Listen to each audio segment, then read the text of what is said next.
All right. So, just a reminder, everybody is muted. Now, ASQ really wants us to lock these meetings, I guess, due to all the security issues that we've heard about on Zoom when it first launched. I think a lot of that's been resolved by now. Now, I have locked the meetings in the past at like 7 o'clock. Unfortunately, then I get some emails from some members who really wanted to skip all this stuff at the front end and just attend the guest speaker's presentation.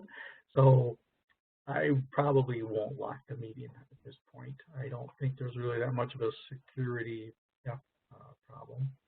But we are recording it. And if you do have questions, I guess, Bill, you can let us know if you accept questions along the way or if you'd like us to hold them. But you can either unmute yourself, raise your hand. So over in the participant list, click on your name and there's a hand. You can click on that. Or you can just type in a message in the chat window to let us know if you'd like to ask a question or you have some other comment. As I mentioned very early on, as a result of attending this virtual meeting, WebEx does provide us an attendance report with the name and email that you entered upon signing in. And using that report, John Linlin will be sending out the thank you letter with a survey link and also your RU certificate. If you've participated in these meetings in the past and for whatever reason you didn't receive an RU, you can also send an email to Bill Hoddy. I have his address. He's the current outgoing chair. You can still send a message to him yet this month. And he will look back in our records to see if indeed you attended. And if you didn't receive an RU for whatever reason, he'll see that you get it. All right, so part of the welcome, any attendees here for the first time? Anyone new to the ASQ Phoenix or attending our program meeting for the first time? If you'd like to unmute yourself and self-disclose, we'd love to hear from you, who you are, where you're from, especially people out of state.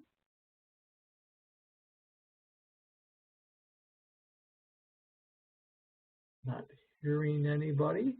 We have had ASQ members from North Carolina, Houston, Atlanta, Canada. I think last month we actually had someone international. I can't remember where, somewhere in the Asia Pacific. So they were up at the early hours of the morning.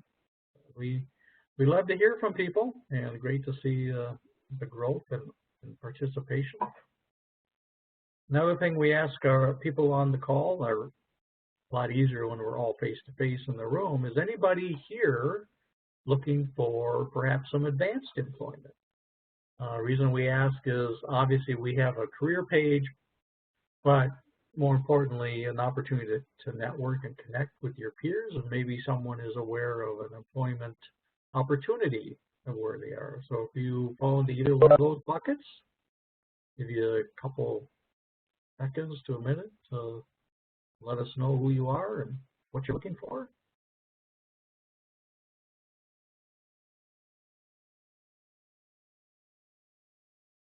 Okay, well, I do see a text message from P. Cooper-Brown. This is his or her first meeting. Not hearing any sound. Well, that's disturbing. Anybody else having difficulty hearing me? I can hear you, but I don't think you guys hear me. I can hear you. Yeah. Oh, you can hear it now? Okay, good. This is Milana Ramsey. I'm from Mayo Clinic. Okay, good. Yeah, I'm here for the first time. Great. And where are you from again? Mayo Clinic, Phoenix campus. Oh, okay, great. Welcome. Welcome aboard. Glad to have our members participating. Hopefully you find this presentation of interest and beneficial. Oh, I'm sure I will. Thank you. I think it's a great topic. Bill will give a little bit of his background, but the fact that he does have a significant quality background as well as now in his second career working in investment finance, I think it's great blend, and it should be very informative and educational. I'm looking forward to it. All right, so I mentioned career resources. ASQ has a relatively new page. I've been advertising this now for a couple months, so it's not all that new, but they do have a new careers page. And so this is from Mother ASQ in Milwaukee, and they have their pulse on a lot of more organizations than I have, or we have here in Phoenix area. So that's some place you might want to check. They have career opportunities all over the U.S., so not just limited to the Midwest, like Milwaukee area. And we do have some career resources and career boards on our websites as well. Though quite frankly, we can only post what we are aware of, so we're always trying to build that network of local companies. So as quality-related positions become available, we'll be one of the first contacts that their HR people make, and that is definitely what our new placement chair is trying to build. He's trying to build a process to assure that happens, and it happens effectively and efficiently. So, I just had a conversation with Trish Borzon at ASQ headquarters. She was managing the ASQ Twitter page, specifically around job openings. And I haven't seen anything from her for a couple months. And so I sent her a note her way, and he's been reassigned, but she said there is someone new taking over, so let's start receiving those job opportunities again from ASQ on their Twitter feed. And ASQ Phoenix, our Twitter site does follow ASQ headquarters, so if ASQ headquarters posts a job, you'll be able to see it whether you follow ASQ headquarters or ASQ Phoenix. Thank you, Rufino, for joining. This is his second meeting, and he is looking for an enhancement in for employment. He has a background in quality for over 24 years from the Philippines. So if anybody has a job in quality, maybe you can let me know, or you can just go to the chat window and find Rufino's chat and send him a message. Rufino, is there any particular area of quality that is your expertise? Reliability, manufacturing,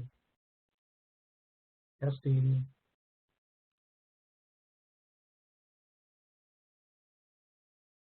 Let's see if I can unmute Rufino. Maybe he's having a problem on his end. All right, Rufino, are you there?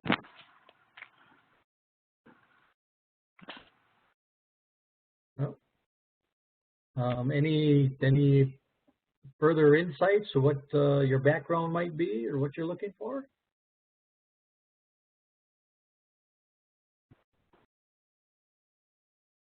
Okay, well, I apologize. We'll have to keep moving along.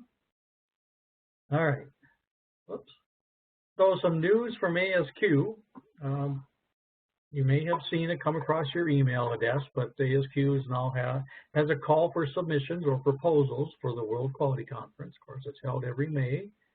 And this past May, they had to resort to a virtual. They're hoping they won't have to do that next year. You can see the dates. And the conference will be held not far from here in Anaheim, California. And the due date has been extended for submissions or proposals to September 4th. So if you would like to present, if you have a possible paper or topic of interest that fits one of these focus areas, please feel free to submit a proposal. You have another 3 weeks or so. All right, another notification from ASQ, just a reminder, they do have the monthly certification exams, which are all done online. Well, you have the choice. You can either, when you apply for the exam, you can either schedule it at one of the Prometrics testing locations, or you can sign up to have the test to complete the test at your desktop. whether that's at work or at home. So ASQ is now building that capability. So these are the exams that will be offered in this month of August. The deadline is passed, but I decided to put this up there just as a reminder, and then also you can go to the ASQ.org website and check to see which certification exams are offering in the month of September, which of course we would now be in the application time period. A little bit about our monthly meetings. We do track as a quality organization. We try to collect some metrics on how we're doing. So Bill Hoddy and now John Linlin will be tracking the return rate of our surveys and the overall satisfaction scores. We've been consistently running around 80+% satisfaction. So that's a pretty admirable score.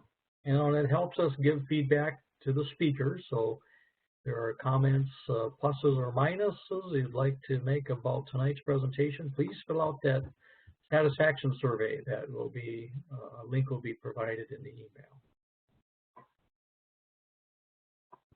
And let's see, some local news. Again, just a reminder, our ASQphoenix.org website is shutting down in November. For the rest of this year, we are having a monthly drawing.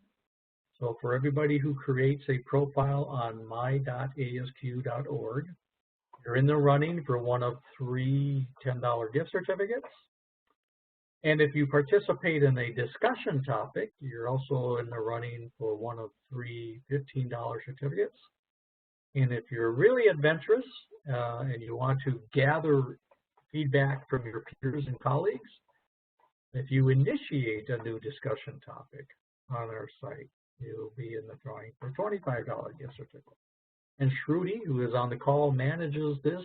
So the eventual people who are selected at random, she will contact them and find out if they prefer to have a gift certificate or give them the option if they prefer to donate that money to a worthy cause. So we'll be running this program through the end of the year. Again, so it's just a little bit of incentive to get people to log into MyASQ. So the winners of July, we had 6 new members create a profile on myasq.org, specifically the Phoenix community site. And drawing from those 6, our 3 winners are Harold Johnson, John Linlin, and Gabriel Baez. And after that fact, then I contacted John and Gabriel, and they stepped up and said they were willing to volunteer as a member leader. So thank you very much for that. And we had one new discussion, and actually Stephen Garner initiated a new discussion. So he's looking for some input from people on a specific area of focus. So, but at a run rate of 6, that's not going to get us there. We basically have one this month before the tap is turned off, and anybody navigating to ASQphoenix.org will be automatically redirected to MyASQ. And then you won't have a choice. You'll have to create a profile. And Rufino in the chat session says he all areas of quality practices, specifically looking for manufacturing or his experiences in manufacturing. All right, and just a very quick update on our strategic plan. I show this every month. In December of this last year, the leadership team got together and identified what were our key tactics for the year. What did we think we could accomplish? We didn't want to take on too much, too little, but yet deliver a meaningful member experience. And so we selected 12 projects. We identified an owner for each one of those. We chartered all the projects in March. That's why many of them are yellow, because we at least have a charter. And then we've been marching on from there. You can see the good progress we've had, making good headway on all, but I would say 2. And one of those is this association partnership actually will be turning at least yellow again. I think it's safe to share with everybody, we were this close to having an agreement with PMI. We were going to form an association alliance with the local Phoenix chapter of Project Management Institute. And then we were all ready to sign the papers, and they got a new president, and his or her decision was, well, we really want to focus on digitizing everything. So we don't really have any oxygen left to work on a new association. So we're almost back to the drawing table on that one, unfortunately, due to no fault of our own. The market analysis, again, with the unfortunate passing of our membership chair and our new membership chair coming in, we still have quite a few months left. Basically, this is just a deep dive of our current membership. So we can do some analysis of who they are, where they're from, which businesses do they represent as far as industry codes, just so we can better understand our membership and how to better meet their needs. And then the one that's also falling behind is this developing a new placement process with a career enhancement, primarily because our placement chair works for Honor Health, and as can be envisioned, he has virtually no time left after working numerous hours on a COVID situation. So, but we're making good progress on all the others. We'll give accolades to our member leader team. They're doing a great job. We do have a call for volunteers. Recently, as a result of the survey that we completed, and our members were asking more in the way of mini papers and case studies and best practices, we actually created a new position on our board called the Acquisitions Coordinator or Editor. And Bill Juarez, from a faculty member at ASU, volunteered. Actually, we had the great fortunate of having 3 members actually volunteer for that position. So we had to do some analysis and ultimately awarded it to Joe. So welcome Joe on the team, and you'll be seeing these mini papers, case studies in the Sundial. In fact, I think the last 2 versions of or editions of the Sundial have each had a mini paper. New voice of customer chair, John Lindland is on board. And new membership chair just filled within the last couple of weeks, Gabriel Baez. We do still have an opening for our section secretary because Wayne Hagstrom, who was both filling in as our membership chair and the secretary, he's the individual that passed away. So we do have an opening on the secretary.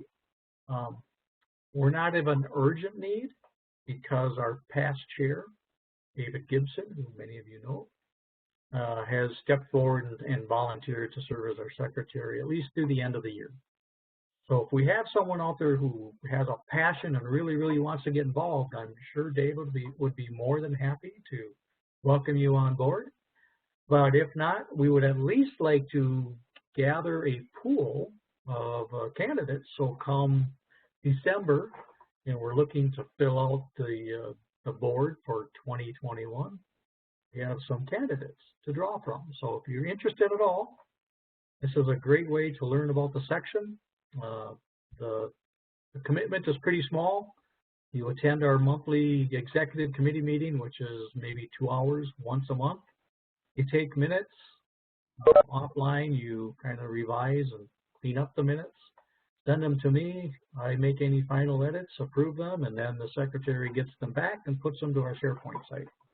Not a huge commitment as far as hours, but it's a great way to learn more about and participate in the leadership of the section. And we do have an on-site arrangements chair. This, again, is also a lower priority, principally because of the social distancing and no face-to-face meeting. There's not a whole lot for an on-site arrangements chair to do, but foreseeing the need of redeveloping in 2021, this individual works with our arrangements chair, but supports more of the on-site details, registration, attendance, hands out certificates to people who are physically there, purchases the gift cards, that type of thing. So again, if you have an interest and if you're at the program meetings anyhow, hey, what the heck? Earn some RUs, 2 RUs, RU for attending and an RU for volunteering. All right, finally, yay, I get to the close of my presentation just on time, 6:50. So I would like to introduce tonight's guest speaker, Bill Lewis. He is currently with Prism Investment Management. This is his, as he says, his second career. And you can see from the bio that's on the screen, he has a extensive quality background at some well-known companies in the United States. He's also a Baldrige assessor for Southwest Alliance for Excellence, and he currently works as a financial advisor. So in tonight's presentation, Bill shares with us his story and reflection on a sudden layoff after 28 years as a quality leader, asking the questions, well, could I retire? So we're going to learn how he applied Pdca and or Lean Six Sigma, depending upon which framework you're comfortable with. The Lean Six Sigma or Pdca tools to define his current and future state, identify key areas of waste, and improve his situation. So the takeaways, Bill says, you should come away with 4 variables that will determine your financial security. Only one is related to investment strategy. 3 hidden muda or types of waste that will drain your financial security and how to avoid them. The power of continuous improvement, especially compounded over decades. And then just an overall perspective of how to apply Pdca to stay on your financial path. So with that, I'd like to turn it over to Bill. Bill, I will make you the presenter. Yeah. And you should now be able to share your slide. Okay. And share my whole screen. Can everybody hear me? I can hear you. All right. And can you see my screen? Yeah, I see some flowers. You should see the slide. Nothing yet. I do see a slide with some flower image. That's a second then. Let me find out what's going on.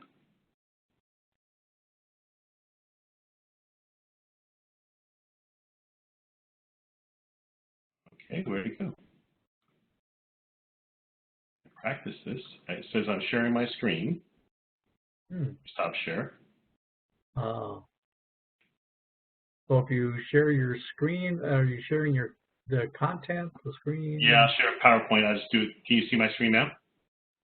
Something that's blank right now, but it's just black.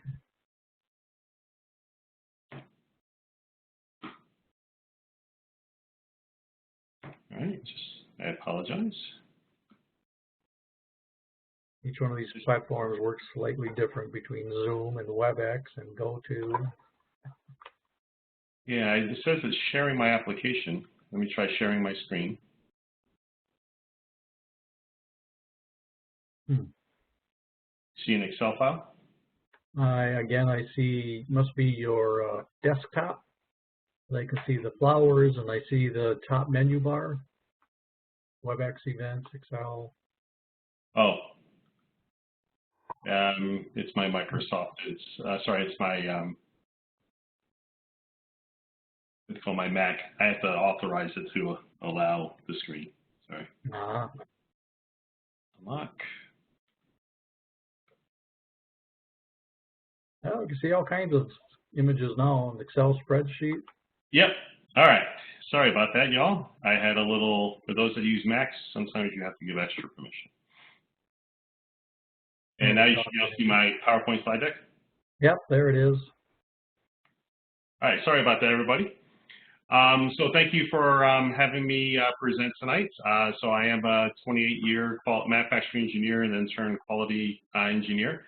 This picture you see on the left is one of my proudest moments as a quality leader. I was a director of quality at Space and Airborne Space and Airborne Systems out in Los Angeles. And I partnered with Cal State Dominguez Hills and had 23 engineers go through and get their Masters of Quality Assurance degree using Raytheon's education fund with a little help from Cal State Dominguez Hills because we have such a large group. So, and that's the proud group I had graduating that day. So I'm definitely a quality geek and aficionado, and I'm glad I'm able to present this to you today. I do need, because I am a financial advisor, so there are some disclaimers I need to just show you. I'm not going to be talking about products or services or anything. This is pure education. But these are definitely learning from my modeling expertise and work I've done as a quality engineer, particularly the MAIC. I'm going to detail some of the strategies that affected myself and my wife. Do not try to extrapolate these to your personal situation. Every person has different issues and challenges and opportunities. And just because it worked for us doesn't mean it's necessarily going to work for you. And then there's on the right side, the really small print, typical financial disclaimers. So a little bit about my quality journey. It was kind of fun putting this slide together. You know, when I started my career back in 1988 as an industrial engineer, making what was called a dustbuster, first minivan, plastic vehicle minivan.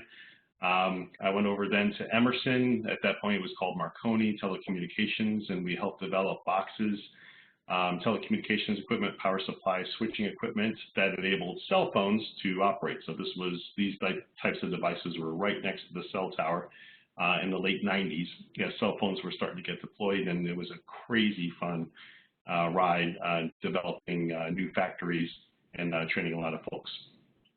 I went from Emerson to Dell Computer, started off as a factory quality manager, senior manager, and then eventually became the director of global quality for all desktops and notebooks. From there, my road was going to take me to Taipei, Taiwan, and I ended up getting called by a recruiter and joined Raytheon in Los Angeles for their Space and Airborne Systems. I was their quality director, and then I had about 300 quality engineers and technicians working for me across multiple sites, and then I eventually got promoted to the senior director of corporate quality up in Massachusetts. And then my last stint in quality was at ABB, a solar inverter company. This is what brought me to Phoenix back in 2011. Where I was the VP of Quality and Services and eventually became the general manager of the site with about a $250 million P&L. So a very interesting, fun career. Kind of interesting also I noticed is that I made a lot of boxes, very complex boxes, but I made boxes. And through my career, I'm an industrial engineer, Lean Six Sigma, from both Raytheon and Dell Computer. I got my certification in Master of Quality Organizational Excellence, and then a few years ago I was also an assessor for the Baldrige through SWAY. So I've really enjoyed my my quality career. Kind of what got me there, and how I progressed through my career was I call it my what if modeling scenario. So back in college, this is 1988, we had a simulation of a bicycle factory. So we had to figure out how to have multiple lines of sub-assembly lines coming in, how many overtime hours, how much stock do you want to carry, and the whole idea is to get the most productive and efficient factory. So this is back literally, we had a VAX mainframe, and we literally had to snip little cards, punch cards, to put our variables into the computer, and it would take a day, and we would get our results. What I ended up doing is I used that little Mac over there on Excel, and I actually modeled the VAX program. And what would take a lot of the other groups that we were competing against each other, it would take them hours and hours at night. We would just put the variables, do what if, and modify the lines and inventory and overtime, and ended up getting an A+ and a spectacular grade out of it. Then at Emerson, we were going through the telecom boom, and it was about how many factories and the sales models were all over the place. So I created a model that would tell us how many people we need to hire, when they needed to come in, how much equipment, how much capital expense are we going to go through, and set those budgets. So I used that modeling to do that. And then at Dell and ABB, I did a lot of warranty accrual. trying to predict the failure rates of products over time, the cost of what supporting those warranty models in the case of ABB was up to 20 years into the future. So it was really all about, for me, it was trying to understand the variables, try to optimize them, and at all costs, and I think this is what helped me in my getting the management roles, was avoiding surprises and being prepared if there was a surprise, how to respond quickly to it. Well, that was all great, had a great career, and then in 2016, like a lot of times it happens in life, things changed suddenly. So I went from never being laid off in my life to having our federal government made a major change in what's called an incentive tax credit. And I went from 306 employees down to 48, and I was employee number 48. So that happened at the end of 16, and a few months later, my mom had a massive heart attack, went into a coma for 14 days out in Texas. So I'm sitting by her side. When I got laid off, I started a consulting business that was starting to kick into gear, but I was going to be on the road a lot. And I ended up kind of breaking out of that to help support my mom over in Irving. So I had a lot of time to think about, what I really want to do in life, and maybe I should do something different. So what I did is I went ahead and I took all that experience I had from quality, and I identified some of the key inputs and outputs that would, in essence, I was trying to figure out, could I retire today? So that was kind of a lot of time. My mom's literally out for 14 days straight. And so I started thinking about, all the different things I would, I'd have to take into consideration, literally on a little yellow pad. Started to draft up the options. Could I stop working? I had some pensions because I worked at General Motors and at Raytheon. So how could those be affected if I started early or not? Fees from from my 401k and investment accounts, my outputs, the impact if I decided the downside, and my wife would go along with it. What would that do? Understood. Try to figure out what the drag would be. On the inputs is primarily tax related. On the outputs, you've always got to worry about inflation because things increase in cost over time. And then just to be safe, if I had my wife and I last till 95, would I still have enough? Will we run out of money? Am I leaving a lot of fun on the table? And what were my options? So like a lot of quality engineers, I decided to apply an Excel spreadsheet, just help solve that problem. So I created this very complex, I learned a ton about how required minimum distributions work, how taxes work, how fees work on advisors, how Social Security works. So I pretty much just reverse engineered, sort of like that bicycle model I gave. And I went ahead and tried to figure out, looking at the different variables of my salary when I would retire, my wife when she would retire, what would our housing look like, what's our travel look like, what kind of rate of return on our investments could we expect, and then when are we going to start Social Security. And I figured that if I went back and doing this modeling, if I went back to corporate and made a six-figure salary and spent 3 weeks out of a month on the road, we'd leave about $4.6 million of cash and a house to the kids. I tried to retire now when I ran the model, and I pretty much just change variables in my model, in my Excel model, and end result of that would be I'd be cash broke at 73. Still would have the house, but we would be cash broke. And then I ended up doing the what if scenario. So if I just made only $50,000 a year and downsize the house, so we change our lifestyle, get a little bit more investment return, and then wait till 70 to get our Social Security, we'd leave somewhere in the middle, about $2 million of cash in a smaller house. So it gave me a lot of clarity. And what I want to share with you, so at that point I made the decision, I'm not going to go back to my corporate job. I'm not going to spend time on the road as a consultant. I decided that I was literally at that point going to get a quality engineer job down like a taser and just work 8.0 hours, at least try to, okay? And that would be it. So let me show you kind of how this crazy math works here, and give you some indication, some insight of how you can apply this personally to your situation. So the first thing, I say there's really 4 variables that I 4 key variables I discovered as I went through that. You've got your income lever, which you have a lot of control of, especially when you're young, but that ability to control that diminishes as you get older. You've got your spending, which you have 100% control over, the house you live in, the type of car you drive, the vacations, how much do you eat out. And then your third lever is your investments, which you have the building of the assets, the investments, but you have no control at all over the market. You can help manage your risk and try to give some lows and the high points and reduce your volatility. But in the end, you don't control the market at all.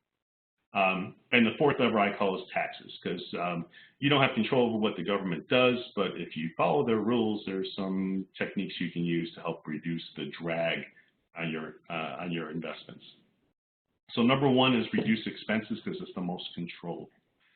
So for my wife and I, we decided to downside. We're going to sell the house, and we had some equity built up. We got lucky. We bought in Arizona in 2011. We're going to take the remaining cash that's left over from that, invest it, get rid of our mortgage and principal, move to a location with a school district that doesn't carry as much taxes, lower our utilities, kind of live like we were in our 20s, carefree, and just go out and enjoy life more. Some of the things I had to account for is that, there is going to be more travel through age 80. So, we're going to reduce our autos as we got older from 2 to 1, take into account Medicare expenses, and then also figure out what's going to happen if one of us passed. But in the end, when I did this modeling, that right sizing ended up taking us down, gave 23 years to our retirement security. And I joke with my wife, it's not a budget, it's a spending plan. So let me show you. I mean, it seems crazy that's how much years of extra security we would get, but so let me show you. And if you can just confirm, can you see my screen? Can you see my screen still when I move to Excel? Yes, we can. Thanks.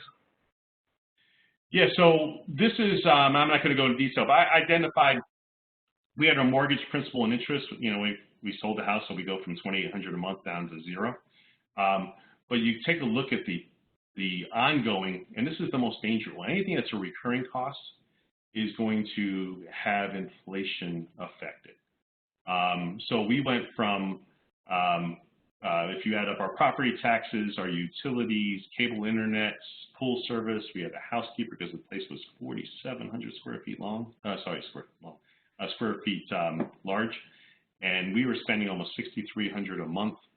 75,000 a year. It's a beautiful house, but our kids are grown up. We don't need that size of house. And if I look at my expenses, not counting the mortgage, it was about $3,400. We knew the nickname for the condo we live in now is called Condo del Soleil. So, but this is the difference. Look at the property tax. It went from $971 a month down to only $185. Our electric bills, that's a real number, by the way. So it's about 138 average. Obviously now it's about 200, and went through 75. We're in Arizona. But I take all these different variable costs, with the exception of the HOA, which did go up because they paint our house and take care of the roof and stuff like that, and the landscaping. We went from $3,400 down to just under $1,000 of monthly expense, saving about $2,444. In addition, because we had equity left over after buying the condo, we had about $195,000 left over. So let me show you a simpler example before I jump into the impact of those large numbers. This is an example of moving from AT&T to T-Mobile. So I have 6 people on my plan, long story, but I have 6 people on my plan. And T-Mobile came out, I got $42 a month reduction, which turns into just over $500 a month. Well, every year that bill goes up because of inflation, roughly on average about 3%. And so if I took that, so what that savings of $504 this year is going to turn into, in 10 years, $677 a year in savings. And instead of giving that to AT&T, if I went ahead and moved that and got a rate of return of 7%, that minor change of $42 a month turns into $73,000 after 30 years because of compounding. That's why when if you're looking to make changes, and this would apply in the industry as well, any variable cost that could get affected, for instance, by inflation or by your vendors. Reductions in those versus a capital building expense, which is kind of typically a one-time expense, these can greatly improve your performance over the long term. The other situation to look at is, hey, do I buy a Honda CRV a Honda CRV versus an Acura? So this is a one-time. So it's not getting compounded or with inflation, but it is in this case here, it's about a $16,000 one-time expense. And if I put that at 7% rate of return, that would have turned into $126,000 over 30 years. So small numbers compounded over a long period of time makes a huge difference. With me personally on the move of the house, if I reduced my expenses from 3436 down to the 993, sorry. That turns into $29,000 savings a year. And these are all everything in here except for the mortgage, because this is contractual, is a variable expense. Every one of these line items will go up over time. So that $29,000 in 30 years is going to be $71,000 a year. And if I take all that money and apply it and get a rate of return and invest it, it's a $4.3 million difference over 30 years. I will tell you right now, my wife and I are not planning to give that to the kids as savings. We decided that we're going to have fun and travel more and do other things. The other thing is that one time, taking that $195,000 that we got as a gain from the net of selling our home and putting that into investing it, over at 7% rate of return is another $1.5 million. So we literally made a $6 million swing over a 30-year of our lifespan, at least 30 years of extra lifespan. And that's what really enabled us to take that lower income, that from me not going back to a corporate high-stress job, and enabled us to a large part to be in the shape that we're in right now, making less but enjoying life more. The other thing I learned as I was going through evaluating, so I had an investment advisor for my 401k from all those companies from the past, and I never really looked at the fees I was paying. And I found out as I went through and dug through lots of pages, and then I looked at the actuals because they would come as a line item on a quarterly report. I found out that I was paying about 1.3% of management fees. So that was in essence to pay for my advisor's salary in this company. In addition, they were putting me and my wife into these funds that had high expense ratios, so high cost mutual funds. So I was paying about 1.9% a year on the investments that I was put into. When I went ahead and looked at other alternatives, robo-advisors, RIAs, they're called, the fees would drop down to around 0.7. So that 1.2% differential. And that doesn't sound like a lot. In fact, I talked to my wife, like, well, they have to earn money. I was like, yeah, that's fine, but can they really make cover that difference? Because when I take that and compound that difference over time and then reinvest it, that was going to turn that $500,000 turns into a $850,000 difference in 30 years. For my wife and I, our number was a little higher than that. The fee over 18 years, I was going to pay about $920,000 in fees, and lost opportunity by staying at this really high, high cost, high fee advisor. So definitely take a look at the details. Again, it doesn't sound like a lot, but compounded over time, a large number compounded over, and a small change with a large base compounded over a long period of time makes a very, very big difference.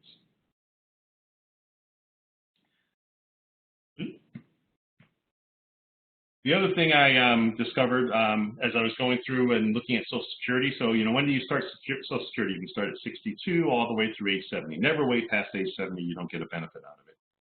And the government really wants you to wait. And one of the reasons why, it's an actuarial table. So they know that the average, if you wait longer and you don't start your Social Security, that could you know, result in them not having to pay out, which is a benefit to the government.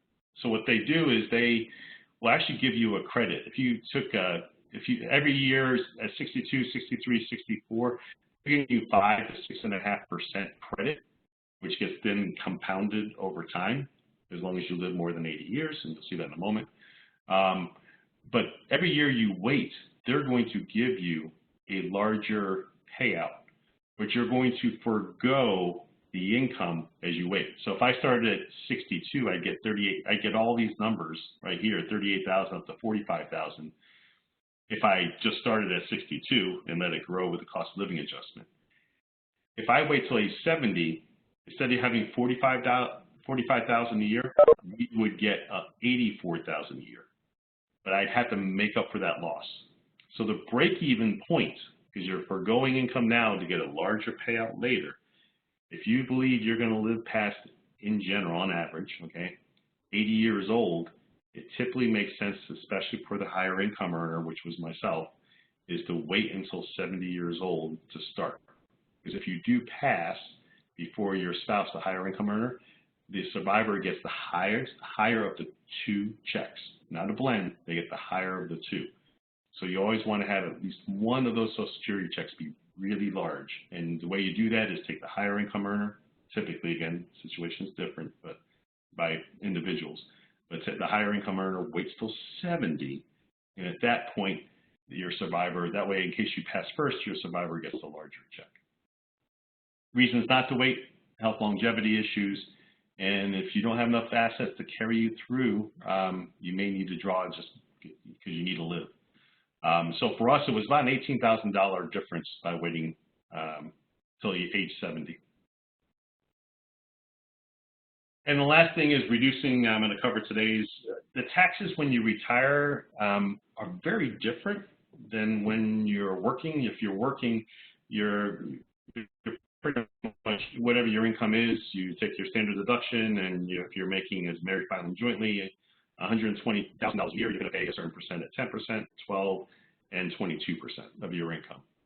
When you retire, you've got a lot of different incomes coming into you. Social Security, you have the dividends from your stocks, you have IRA disbursements, which count as ordinary income. And the government, unfortunately, has decided that they want to get some of that money back if you had deferred your taxes, like with an IRA or 401k, and you have a large Social Security payout. They, in essence, will start taxing your Social Security, and they will also tax your IRA and dividends at different ratios depending on how it all comes together. And this is a case study example where if I'm making $60,000 in Social Security married jointly, $15,000 in long-term capital gains, and a $45,000 minimum distribution from my IRA, I'm going to pay an extra $1,000. At that point, if I draw an extra $1,000 out, I'm going to literally pay it 49.95, almost a 50% increase in taxes when I do that. And that's because this is kind of all those different taxes that the government the hidden taxes later on when you finally do retire, they stack up, and eventually you can find yourself at literally a 50% tax rate. So ways you can reduce that and eliminate is try to look at diversification of your account types. So most folks know what an IRA and a 401k is. Particularly if younger folks on the phone, you need to look at this Roth IRA. Roth IRA, you don't get the tax deduction now, but later on in life, all the gain on that Roth is going to be tax-free, which means it doesn't cause your Social Security and long-term capital gains and other components to get taxed. So definitely look, particularly younger folks, look at the Roth IRA opportunity. And then look at your non-qualified, your taxable brokerage, because at least those only get their capital gains taxed. Look at your future, analyze your cash flows, and then understand how they're going to relate to the current law. I know that laws may change in the future, but they tend to do tax changes when they do occur. They tend to keep the retroactive, make them retroactive. They don't make them retroactive, so it's from a starting point forward. So folks that are older and heading into retirement, definitely start to understand how your pension, Social Security, your RMDs are going to all combine, and try to position yourself as you head into retirement to a lower tax risk position. And for Susie, my wife, and I, unfortunately, because our Social Security is so high, at least at this point, most of our capital gain IRA distributions are going to be taxed. But since I'm in a lower income level now, because I decided to change my lifestyle, we're going to start doing Roth conversions, which will help take some of our 401k IRA money and make it less tax liable in the future. So now I get to the improve and control component of the MAIC. So this is one of the tools that my firm uses. It's a tool called eMoney. You can look up eMoney. It's sort of like QuickBooks, but on steroids. And what it does is I can track every day, literally, but I usually look at a 30-day increments.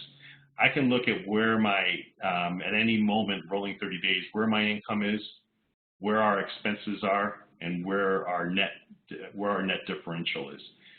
Because if it's great. If I was making a big six-figure salary, we didn't care how much we spent. But now that we decided not to do that and live a different lifestyle, I've really got to pay attention to this and improve. Just like that was the AT&T to T-Mobile. So I'm looking especially on recurring expenses. I'm always looking for those. Working with my clients, trying to find that. If you can save $10 a month, it adds up. To a $20,000 differential 30 years into the future. So the key to success is to stay on the path. You have to manage your income, because that can be variable, especially if you're in a entrepreneurial type role. Your spending, most importantly, in your investments. Check the actuals, and if there is a differential, you may need identify if it's a long-term, a special cause, or a recurring cause, and then you have to make adjustments for it. So I'll give you an example. This spring, the market was down a lot. And so, my wife and I are doing great on our income, and our spending was in control, but the investments were down. So we were off our path. And so we reduced our discretionary spend and on eating out, our personal fun money, and our travel, which COVID kind of makes that easy, obviously. We reduced our spending until the investments recovered, which they did at the end of Q2. And we then moved back to our spending pattern. So it's really about balance and monitoring and controlling, especially your spending. Your spending, because that's what you can have the best lever to control. You can't control the market, and you can only moderately control your income. So in summary, the 4 strategies, definitely look at reduce your spending, especially the recurring expenses. I would definitely look, if you have an advisor, I would look at your investment fees, understand it, have a dialogue with them. That's what I did with my advisor, 4 years ago.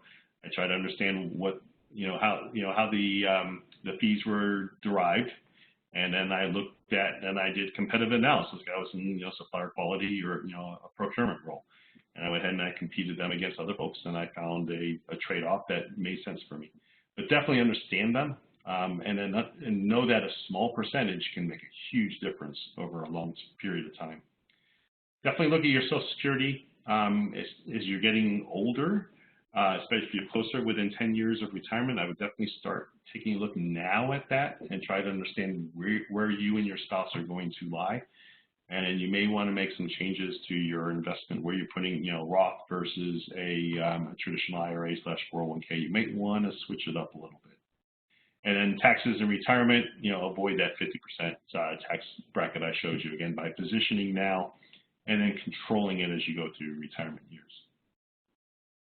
And then just going back to my mom real quick.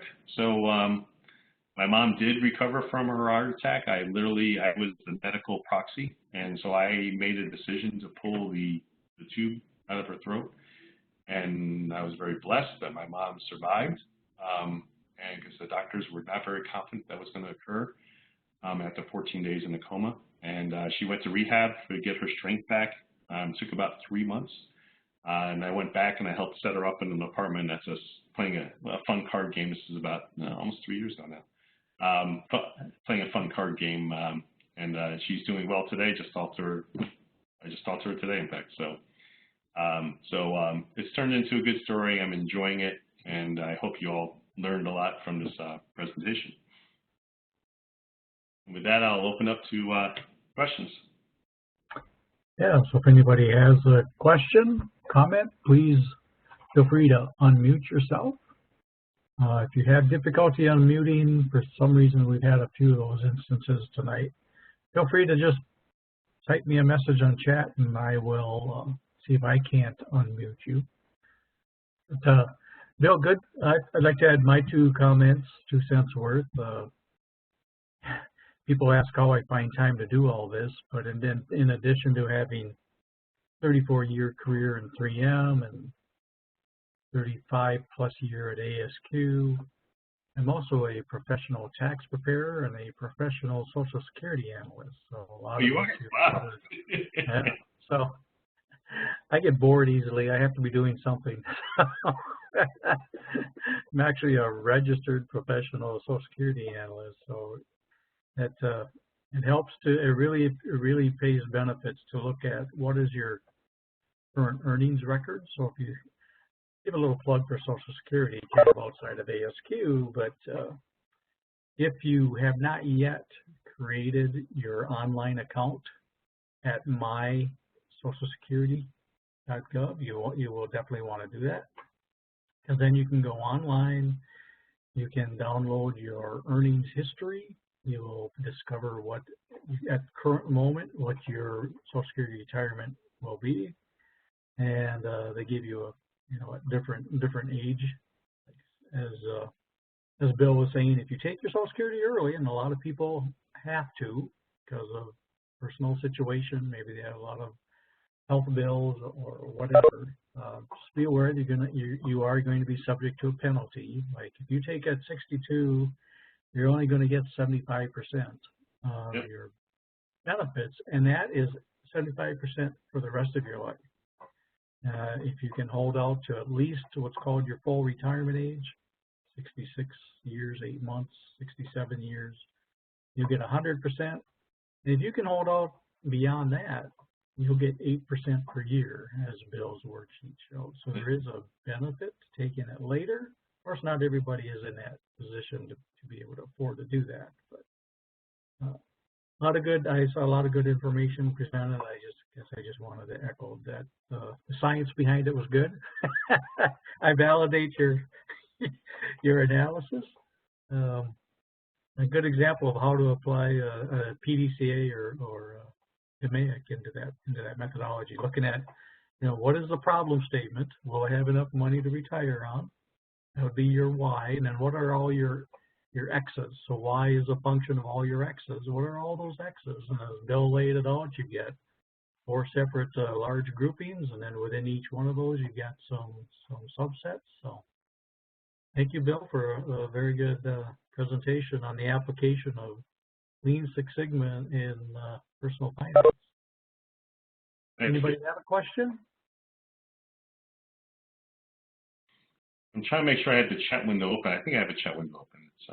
Yeah, I don't see any chats. Oh, I got a chat here. It says Roth versus traditional. Yeah, so I'll show you. We do a lot of education with my firm. So so this is the Roth, a traditional IRA where if you contributed $6,000, you would save if you were in the 15% tax bracket, you would save $900. And in the Roth IRA, you would put $6,000. You don't save taxes now, okay? But you you get to save them later on. So what I'll do is I'll take you down. If you're, this is someone starting at age 20. If you're young, I cannot stress doing this, and you'll see in a moment the Roth. At the end, you're going to contribute with a traditional IRA, $579,000. That's your contribution, working for 45 years. You would have saved about $86,000 in taxes, and you would have got about $2.2 million worth of growth. So you would walk away with about $2.8 million. The problem is if your tax rate in retirement is 15%, all of that is counted as ordinary income as you distribute it. So you're going to pay $417,000. So the reality is you're only going to take $2.4 million home with you. It can get even worse, by the way, because if you're married filing jointly and they have an IRA on top of it, you could be putting yourself not in a 15% tax bracket. You could be putting yourself into a 20, that's an effective tax bracket, but you could be into a 22, 24%. If you look at the Roth IRA option, albeit you don't save any taxes, but all that $2.8 million is all yours. So yeah, you lose out on $86,000 tax deferment, but you make $331,000 incremental tax-free. So the Roth, I know it's the wrong bracket for direct Roth, but you're doing the conversion, so you're older, yeah. If you're young, the other reason why you want to do it when you're young, a Roth IRA, is that it's such a good deal. They limit, if you make too much money, which is about $130,000 as a single, or about $195,000 married filing jointly, you're not allowed to do a Roth. So that's why I really recommend for younger engineers starting out, you're all typically making a pretty good salary. Take the free money that you get from your 401k match, but anything left over, do a Roth, because eventually you're going to be placing yourself out of the ability to do a Roth, especially if you're a dual professional. And then number two is it turns into a lot of money later on that's tax-free. If I may, the other benefit of putting money into a Roth is it is not subject to that RMD, the required minimum distribution. Right. So you can take money out from a Roth and it will not, or you can choose not to take any money out of a Roth and you won't be penalized. And therefore you won't add up your total contribution income, which means added to Social Security, your total income will be less, your cost of tax will be less. So a Roth is very beneficial because it's not subject to that RMD. And if I can just elaborate just a little bit more, with the the Trump tax plan, the Tax Cut and Jobs Act, we're all moved down a little bit in our tax brackets and that expires 2024. So we have 4 more years yet to take advantage of what Bill mentioned, conversions. So if you have a traditional IRA, you can convert a certain amount of money. Of course, you have to pay tax on it now, but you're at a lower tax bracket, then taxes are going to go up in the future. So you are currently at probably the lowest tax bracket you're going to be. So do that conversion now, and then between now and when you retire or withdraw that money, it's going to earn tax-free interest. Yeah. The other thing for the younger folks is if you really need the money, one of the downsides of a IRA or a 401k that you could roll into an IRA later is if you decide to take a withdrawal on it, you have to pay a 10% penalty if you're younger than 59 and a half, and you have to pay the ordinary income tax on it. With a Roth, so you're young, you're 25, you're 30, you decide you're going to get a house, you could go and take the principal of the Roth IRA out. So you put $50,000 of principal into it, and you don't have to pay any penalty nor taxes on the principal. So it's really good for younger folks. And then I saw a note from Tom Lawson about, is there a benefit moving 401k dollars to a Roth, 60 years old, with less than 200k in the 401k, making less than 100k pre-tax? The Roth conversions in general, I'd have to look at your situation, but I'm going to give you a general perspective. You don't want to do a Roth conversion if you're going to put yourself into the 22% tax bracket. So if you're married, filing joint, if you're single, singles, $40,000 before you go from the 12 to the 22. So if that conversion is going to cost you, put you into the 22% tax bracket as you do that conversion, I try to avoid that. I'd rather wait for a year. Maybe you're going to retire and take a gap out and make less than $20,000 a year before you start your Social Security. That's the best time if you're heading into retirement, is where you have those low income years. You're going to enjoy life for a while before your Social Security kicks in. Is you take that time, that opportunity when your taxes are 0 to 12%, and you do your Roth conversions at that point. So again, I'd have to look at your details specific, Thomas, but that's a general guideline. Don't do a Roth conversion if you're in a 22%. If you're going to force yourself into the 22% tax bracket. I would echo that. Yeah, since I've been retired, I'm basically living on my pension, which brings me down well below 100. And so now is the time to do the conversion. So that's exactly what I'm doing. Yeah. And the negative thing about a Roth, though, is you can't take any distributions from it for 5 years. So if you do put it into a Roth, it's kind of locked away for 5 years. Well, no, you can take out the principal. You can take the principal out. You just can't take the capital gain. Right, right. So, and you can take the capital gain for a first-time home buyer. I believe it's $10,000. Yeah, that's true. All right. I'm not sure I understand with a bridge account. How could you model this plan for early retirement with a bridge account? I'm not sure I know what you mean by the bridge account. I mean, if you're talking about using a brokerage account, you can. Particularly, one of the challenges you have is if you're younger than 59 and a half, and and a lot of folks especially engineers, you guys have a lot of 401ks. One of the challenges, if you want to retire early, financially independent, retire early, FIRE movement, you can't touch the IRA 401k until 59 and a half because of the penalty. So you may have enough income to bridge your retirement and retire early, retire at age 50, 55. But you need income to get to the point where you can draw the IRA out. So one of the ways you can do is called a 72T. It's an equal distribution of your IRA account. Now, you still have to pay the ordinary income tax, but you don't have to pay the 10% penalty. They get a little tricky, so I definitely want to sit down with you and run the numbers. And you have to consider, if you say you're going to take out, make the number up $50,000 a year, or maybe it's 15% of the IRA per year, you are locked into that for all the way until you are 59 and a half or you hit 5 years, the latter of the two. So it's a little tricky, but you can do it. I've had one person do exactly that. I prefer to live on a brokerage account. So hopefully you have a brokerage account and get by on that, or do some side hustle, bridge the gap. So Bill, looking back on your control plan now, so you're in the MAIC, you're now in the control phase. What are some key process metrics that you're monitoring on a frequent basis? So I look at my income, as far as, well, that's an end deliverable. I look at my spending at a line item. So I have a budget much more detailed than this here.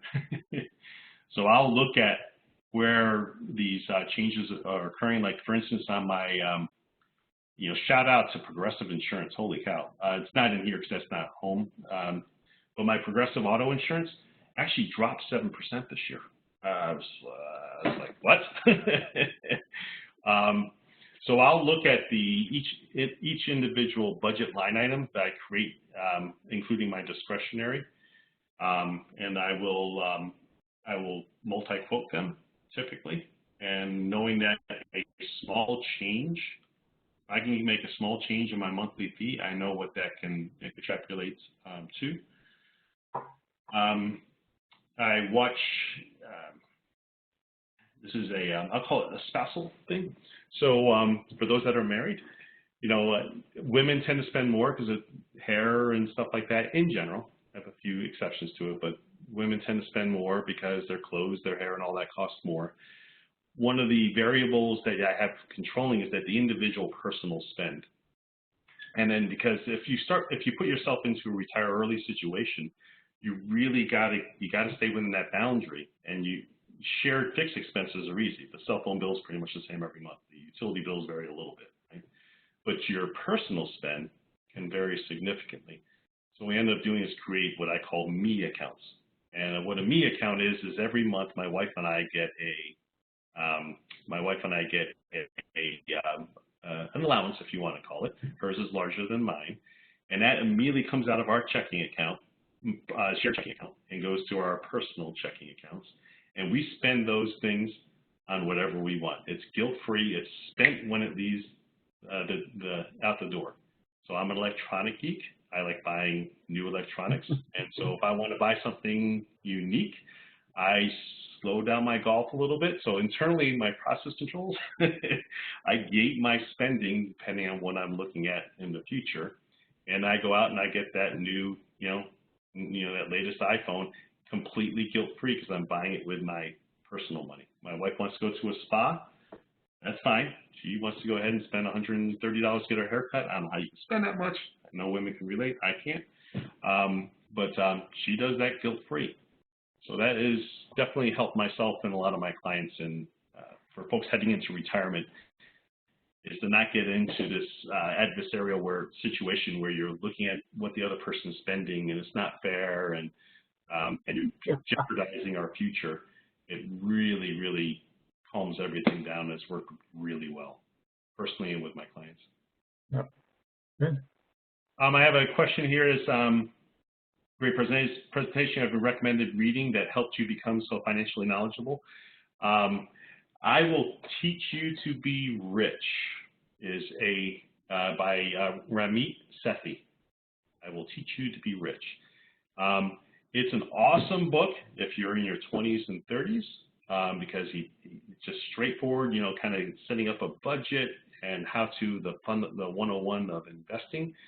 I recommend that to some of my clients. Have kids that call it Finance 101 for recent grads. I have a special presentation for that. I show them how to be retired before their parents. It's kind of fun. But I recommend that book to every one of those folks. There's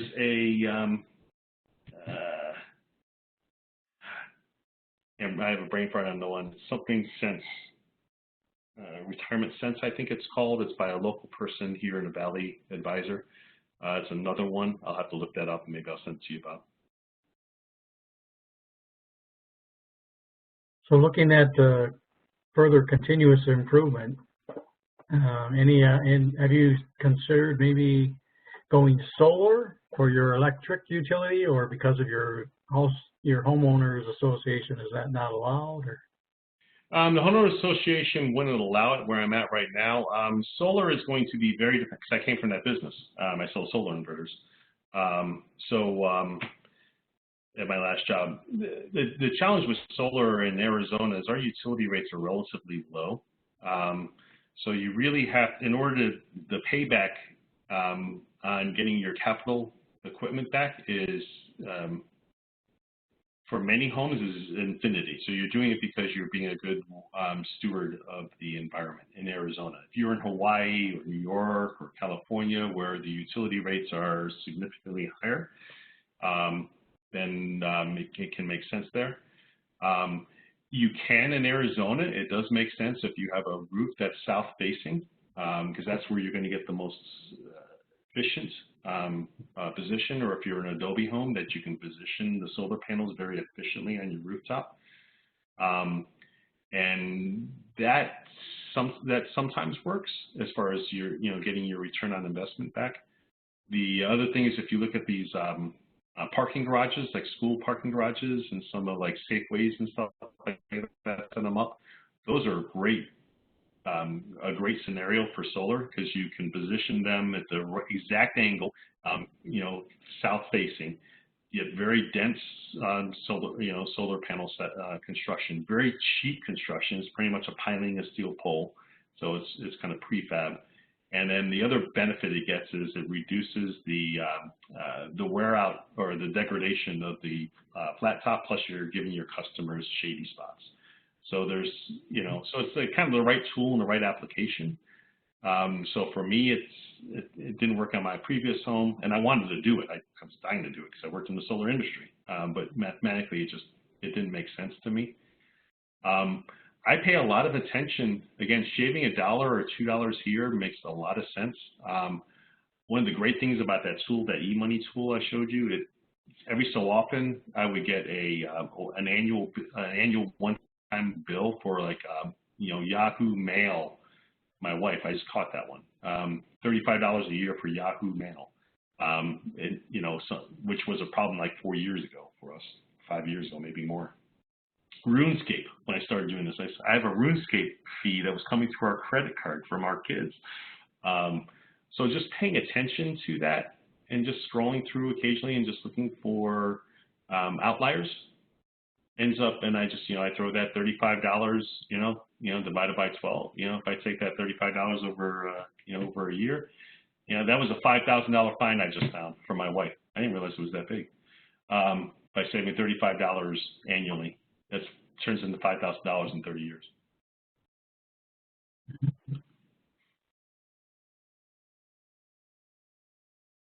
Good. Anybody else have any questions, comments?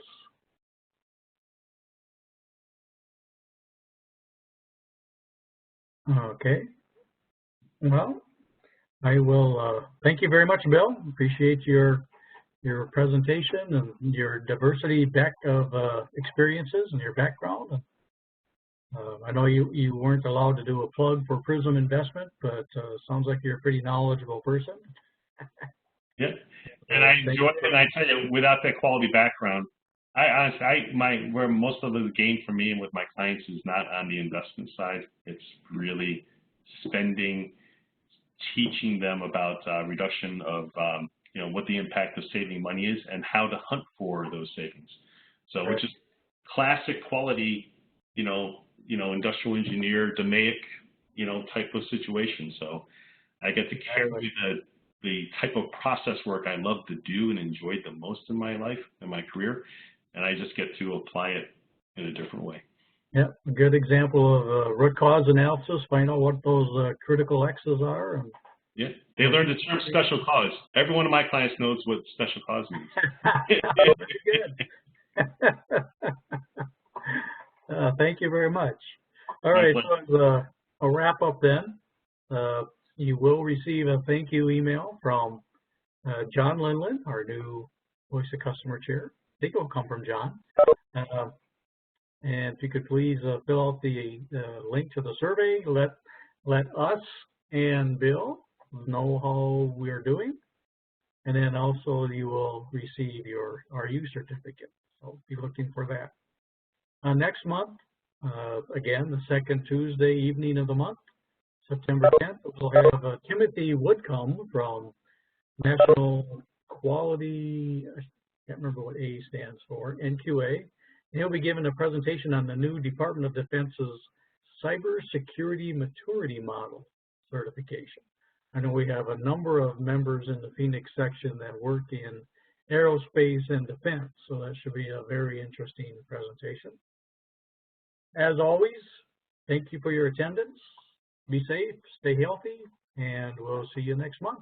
And if you're interested in being in one of those two positions we have open, secretary or on-site arrangements, please let us know. Thank you very much, everybody. Have a great evening. Good night. Bye-bye.